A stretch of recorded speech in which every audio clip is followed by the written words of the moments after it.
Joining me now is former White House Chief of Staff and Senior Advisor at Bondi Partners, Mick Mulvaney. Mick, let's get right into the Baltimore Bridge disaster.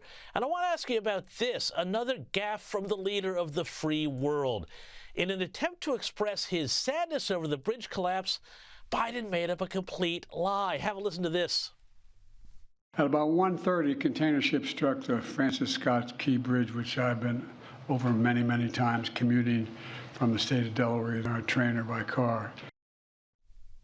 Mick, this bridge had no train line, but this is another one of these sort of weird things where he tries to connect himself to a disaster with some weird made-up personal story. Why is he lying about things like this? Yeah, James, I don't know if he's lying or if he's just remembering things wrong. Either way, it's not very presidential. You're right. I guess his heart is in the right place. He's trying to connect with people, but he just makes stuff up. By the way, he's been famous for doing this throughout his 50-year career in Washington, D.C. I guess people have just sort of expected it from him at this point. But yeah, it's embarrassing to have a president of the United States who doesn't know where he's been. He doesn't know, the bridges around here. It's added to a long list of embarrassments from the president.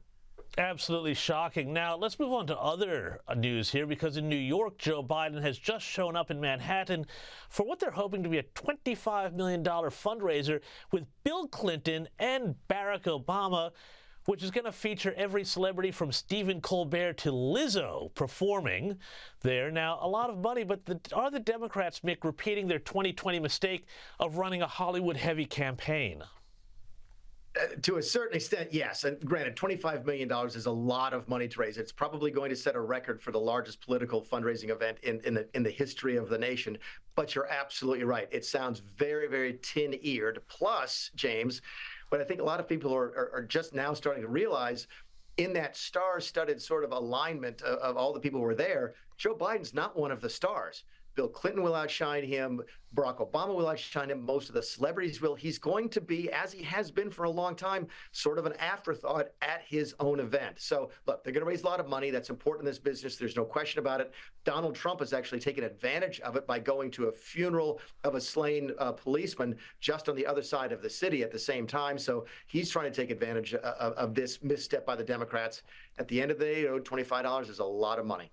Well, it is, and I mean, Trump has gone, though, as you say, to that wake for the slain New York police officer Jonathan Diller. He was shot and killed by a career criminal.